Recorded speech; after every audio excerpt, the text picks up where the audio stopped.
been brought to my attention that a lot of you don't actually know who the Season 4 Traitors contestants are, and it shows. So let's fix that. I'm going to do a deep dive on every single player, starting with Survivor legend Rob Cesternino, who was once called the greatest player to never win Survivor by Survivor host Jeff Probst. Rob's probably the smartest player the game of Survivor has ever seen to never win.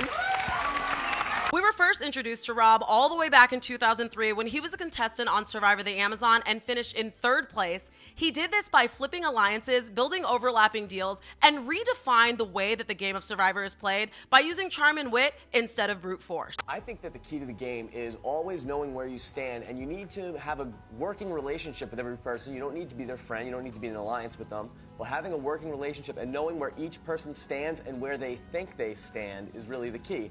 And so when you figure out that you're not in the bigger group anymore, you need to flip it. When Rob returned just a short year later for Survivor All-Stars, putting a huge target on his back. If you get invited directly after your first season, that means you're a great player. Rob, unfortunately, was not able to shake that target and ended up getting voted out early as a 15th place finisher. Jeff Probst wasn't lying. Rob's gameplay became the blueprint for social strategy. He proved that personality could change perception and could be just as powerful as any immunity idol, which for all my non-Survivor watchers, an immunity idol is an advantage that you find in the game that you can play to protect yourself from being voted out. After Survivor, Rob used that same insight and turned it into a media empire, launching one of the biggest Survivor-related podcasts. Rob has a podcast all the way back in 2010, becoming the go-to source for shows like Survivor, Big Brother, The Amazing Race, and so many more. Now Rob is entering the Traitors US Season 4 castle with 2 decades of experience where deception isn't just strategy, it is literally survival. Watching him navigate a world built on lies, that is the real game. Whether you know him from Survivor or his podcast coverage with RHAP,